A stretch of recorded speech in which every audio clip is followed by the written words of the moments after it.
Bom, então vamos lá começar a falar hoje nessa nossa live sobre futuro, que foi o assunto da nossa atividade aí de inglês dessa semana e também foi o assunto trabalhado no centro de mídias, né? Apesar que eu vou estar conversando hoje com vocês, são dois tipos de futuros bem específicos no inglês e que a gente vai tá entendendo como é que funciona cada um deles. Até porque, né, eu acho que vocês até já viram um pouco hoje do futuro que usa o verbo to be, o going to. Hoje não, né? Na verdade, na terça-feira, na aula de inglês, no centro de mídias. Mas muita gente mandou mensagem já naquele dia perguntando a respeito. Eu falei assim, calma, eu vou explicar tudo no dia da nossa live. Então, fiquem tranquilos. Graças a Deus consegui entrar, né? Porque eu tive um querido vizinho que resolveu cortar a árvore e esqueceu o detalhe que tinha um fio de internet, de eletricidade embaixo e caiu em cima do fio e o fio de internet arrebentou, né? Então, imagina. Mas tudo bem. Vamos lá. Então, vamos falar um pouquinho aí sobre futuro. Eu vou compartilhar aí a telinha com vocês para a gente visualizar e entender direitinho o que é o futuro, o que a gente precisa conhecer para trabalhar com o futuro, tá? Então vamos lá. Muito bem. Então temos aí a nossa telinha falando sobre futuro. Bom, então o futuro é o tempo em inglês que fala de ações que vão acontecer. Inicialmente eu vou falar do futuro básico, do futuro padrão, que é o que a gente chama do futuro com will, e depois a gente vai falar também sobre o futuro com o going to, tá? Que é o chamado futuro imediato. Então vamos lá. O futuro, tá? Ele tem características no inglês bem marcantes, tá? É um dos tempos mais fáceis que tem o futuro e não tem muitas regras, não tem muitas frescuras, tá? Como a gente viu que tinha lá no presente, como a gente viu que tinha no passado, que tem regrinhas envolvendo um pronome, o outro pronome não cai naquela regra, e tem uma regra para o negativo e tem uma segunda regra para o outro negativo. Então a gente viu que o presente e o passado eles têm vários detalhezinhos que a gente tem que tomar bastante atenção. O futuro, gente, já é diferente. Ele é super sossegado, super tranquilo, tá? É só guardar a estrutura dele que você vai fazer assim, sem se preocupar, sem estressar, tá? Aí nós temos três frases no futuro, que eu já vou comentar uma coisa muito importante sobre elas, que a gente vai ver. Então, temos aí, we will drink water, nós beberemos água, Anna will play with the doll, Ana brincará com a boneca. The cars will run very fast. Os carros correrão muito rápido. No inglês, o mesmo elemento que a gente vai ver que tem nas três frases, a mesma coisa que aparece nas três frases, é a palavrinha will, tá? E se você já pensou no nome Will, como do Will Smith, né? Realmente você não está muito errado, porque o Will é uma abreviação do nome William. Só que o Will também, nesse caso aí, é o que a gente chama de verbo auxiliar. Ele tem uma função específica e no caso das nossas frases, a função é colocar no futuro. Uma coisa muito importante que nós já temos que guardar na cabeça a respeito de futuro em inglês. Quando você for traduzir uma frase, tá? Não existe o futuro vou beber. Não existe o futuro Ana vai brincar. Não existe o futuro os carros vão correr. Essa forma, tá? de colocar vou alguma coisa está errada. É uma forma errada de se traduzir, gente. Por quê? Se você tem aí o verbo no futuro, nós temos um tempo no futuro. Vocês aprenderam em português que nós temos um tempo no futuro. Então nós temos que usar esse tempo no futuro, tá? Então, will drink, que você tem aqui, tá? É para ser conjugado como verbo no futuro de beber. Então, nós, futuro de beber, nós beberemos, tá? Ana, e o verbo play, é o verbo brincar. Então, Ana brincará. Os carros, the cars, run, correr. Os carros correrão. Então, lembre-se sempre, na hora de traduzir, tá? Não existe vou beber. Existe beberei. Não existe nós vamos beber. Existe nós beberemos. Então, guarde muito bem isso, porque muita gente faz erro de tradução dessa forma, tá? Muitas. Então, está errado utilizar o vou alguma coisa. Isso acabou, só para vocês terem ideia, por que surgiu esse tipo de tradução do vou beber? Porque as pessoas justamente pegavam tradutores e jogavam as palavras simplesmente direto. Elas não entendiam o contexto da frase, a regra da frase que existe no caso do futuro, tá? Então, bastante atenção. Vai traduzir alguma frase do futuro em inglês? A frase tem que ser no futuro em português da maneira correta, tá? Bom, vamos lá falar do futuro em inglês. Como eu falei para vocês, o futuro, ele está relacionado diretamente ao verbo auxiliar will. Então, este verbo, ele vai entrar na sua frase e toda vez que ele estiver junto com o seu verbo, ele está indicando que aquilo está no futuro. Ok? Então, sempre muita atenção. Se você tem o will e tem um verbo do lado, aquele verbo estará no futuro. Certo? A estrutura do futuro é essa aqui, ó. Sujeito, né? Quem que vai fazer a ação. O verbo will. Aí o verbo da sua ação, né? O que você está fazendo na frase.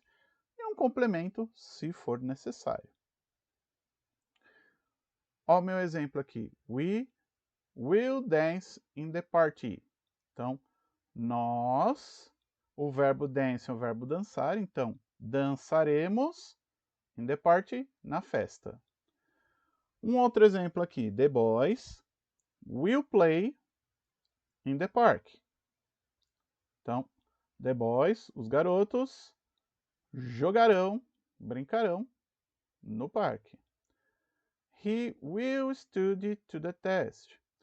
Ele, o verbo study é estudar, então ele estudará para o teste, para a prova.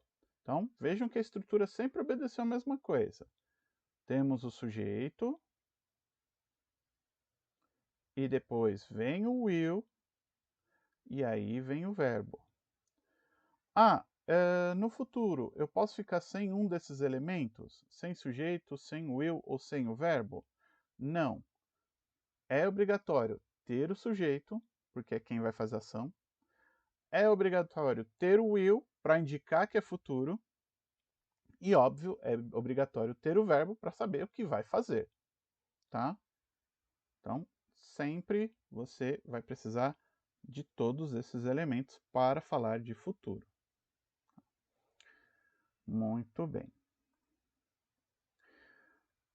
Já vou entrar aí na forma negativa do futuro, porque a gente viu que o futuro não tem segredo, não tem coisas para você falar, para complicar, para se estressar. Então, quando a gente fala de futuro, da forma negativa, da forma interrogativa, você vai ter aí para falar do negativo, a seguinte estrutura. Você vai ter o verbo, tá? Como a gente usou o will para indicar futuro no verbo, aqui, para indicar o negativo, ou seja, uma ação que não vai acontecer no futuro, eu vou colocar este will not.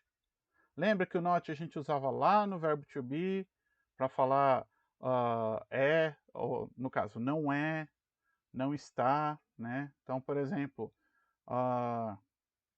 you are angry. Você está nervoso. You are not angry. Você não está nervoso. No futuro é a mesma coisa. Vou colocar esse not junto com will para formar negativo. Então, no exemplo que eu tenho aí, we will not drink water. Nós não beberemos água. Ok? E você também pode encontrar nos textos em inglês esta forma negativa como won't, tá? Que é o que a gente chama de forma contraída. Você vai pegar as duas palavras e vai juntar as duas no seu texto. Tá? Então, para isso que você tem aí essa forma no futuro, tá? Do will not ou won't. Tem um mais certo que o outro? Não, se você usar um ou usar o outro, está correto. Só lembrando que na hora que você escrever o won't, você tem que escrever o won, colocar o apóstrofozinho em cima e aí o T. Tá? Não pode escrever a palavra toda junta, senão estará errado.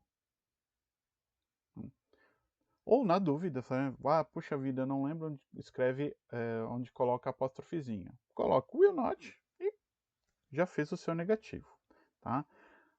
Quando você tem aí com will not, está indicando que a frase está no negativo e no futuro. Lembre-se disso. Na sequência, nós temos aí a forma interrogativa, que também é algo extremamente sossegado. Tá? Quando você vai fazer uma pergunta no futuro, a única coisa que você tem que fazer é pegar o seu will, jogar lá no início da frase e ponto de interrogação no final. Ah, professor, mas eu não faço mais nada com o resto da frase? Não, você não mexe com mais nada na frase. Pegou o will, jogou lá na ponta, colocou o restante da frase da mesma forma que estava antes e o ponto de interrogação. Acabou! Não precisa acrescentar nada, não precisa tirar nada. Já montou a sua pergunta em inglês no futuro. Então, por exemplo, você tem aí will we drink water? Nós beberemos água? Então, sua pergunta sobre algo que vai acontecer no futuro, ok? Muito bem. Então, até aqui, espero que esteja tudo tranquilo, né? Qualquer dúvida, vão me mandando aí as perguntas no chat da sala, que daí eu vou tirando as dúvidas de vocês, ok? Bom, para prosseguir a respeito disso, na terça-feira, o professor Ed, ele falou a respeito de uma outra forma de futuro. Essa forma de futuro que ele comentou também é uma forma de futuro válida, você pode usá-la normalmente, e nós chamamos essa forma de futuro imediato. Tá? O que fala essa forma de futuro imediato? Ela fala de uma ação que vai acontecer no futuro, tá? Igualzinho o will, só que essa ação ela vai acontecer em um futuro breve, por isso que a gente até chama de futuro imediato. Ou seja, essa ação ela vai ser utilizada, vai acontecer de uma forma muito, muito rápida. Tá? Então é um futuro que está bem próximo de você. E normalmente é um futuro que vai acontecer com garantia de certeza aí, não tem nada nesse meio tempo que vá mudar, tá? Por exemplo, se eu falo para você, I am going to work today. tá? Eu estou falando para você, eu trabalharei hoje. Essa estrutura que eu utilizei, tá? Do am, going to e o verbo work, indica que eu vou fazer a ação, tá, de trabalhar, que é o verbo work, muito em breve. Então vai ser uma ação que vai acontecer muito rápida. Tá? Justamente por isso, nós temos que tomar bastante cuidado com esse futuro do going to. Esse futuro eu até brinco bastante, que é o futuro preferido do Google. Se você jogar lá uma frase no futuro do Google, ele vai fazer a tradução normalmente usando esse going to. Porque a ideia do futuro mais rápido, mais imediato, é mais comum para quando a gente utiliza tradutores eletrônicos. Tá? Ele não vai funcionar como o will, que é um futuro mais distante. Tá, professor, mas quando é que eu uso um, quando é que eu uso o outro? Se você utilizar o will, independentemente, ele vai funcionar igual para os dois.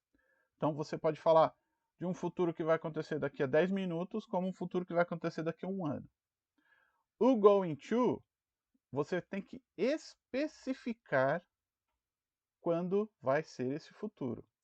Que nem você está vendo aí na frase. The car is going to come in Saturday. O carro virá no sábado. Então, eu tenho aqui nesta frase o sujeito, né? O the car, e o verbo to be. Voltamos a utilizar o verbo to be nessa forma de futuro, o que já torna muito mais chato, diga-se de passagem. E a expressão going to.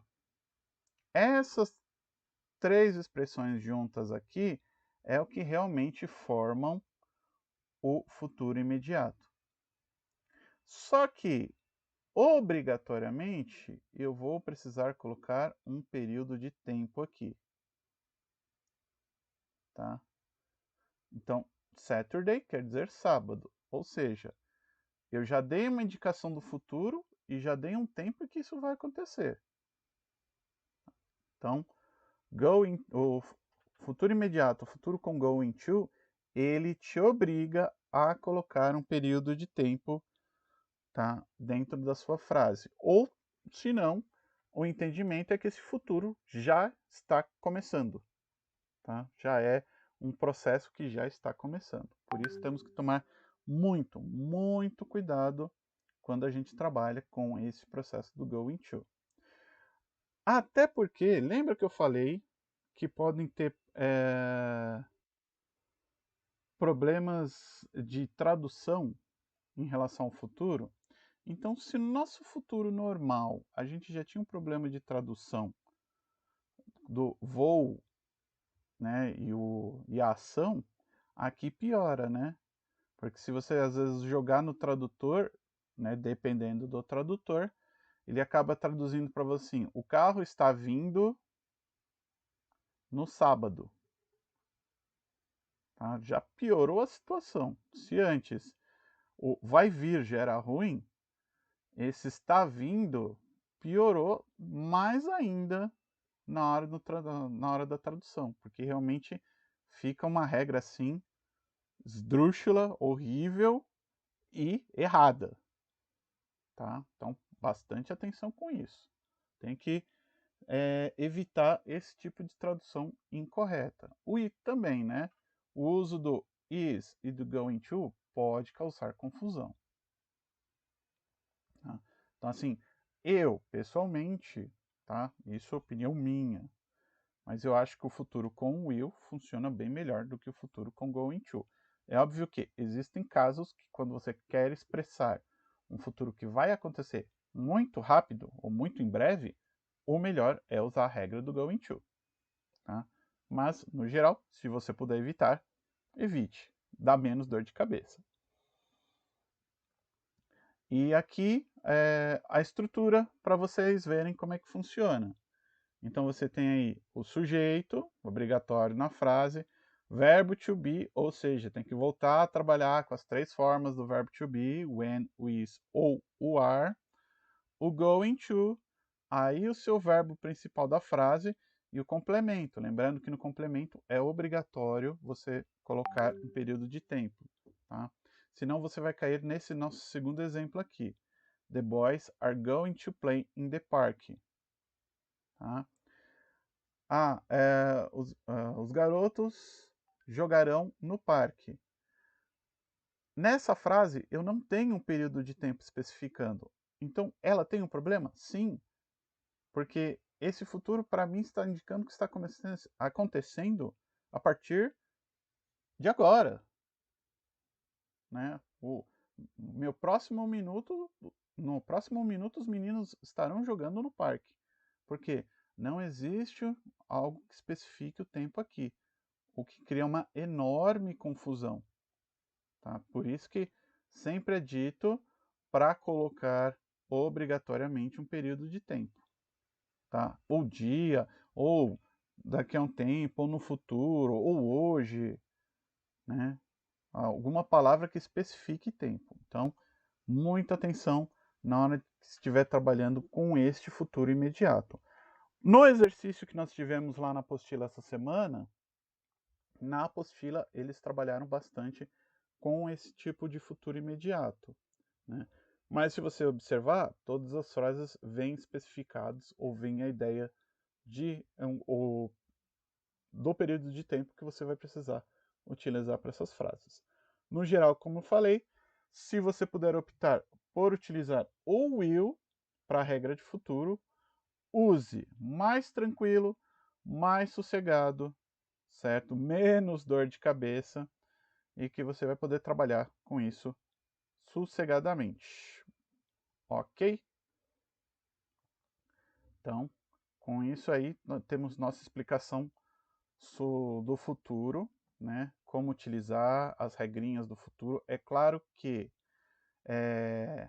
na próxima semana eu vou entrar na correção de exercícios, então a gente vai conversar a respeito dessas regrinhas de futuro, quais são essas regrinhas, como elas devem ser utilizadas, tá? Tem tudo isso que vai ser utilizado. E também vou explicar um pouquinho da correção dos exercícios da apostila. Tá? Os exercícios das apostilas eu vou pedir a partir de agora, mas eles não vão ser exatamente obrigatórios, eu vou seguir todos os exercícios da apostila que for pedido, não. Tá? Eu posso especificar algumas páginas que eu queira, alguns exercícios daquelas páginas que eu queira. Tá? Eu não vou pedir que a apostila seja feita do início ao fim, tá? Até porque tem algumas partes lá que ficam extremamente difíceis para entender. Mas nesse ponto, fique tranquilo que eu vou estar dando esse apoio. Qualquer dúvida, né, pode estar mandando PV para mim, que daí eu estou ajudando, ok? Bom, eu encerrando a transmissão gravada aqui, e aí vamos conversar com quem ainda está na sala. Então, para quem está acompanhando pelo vídeo, um grande abraço.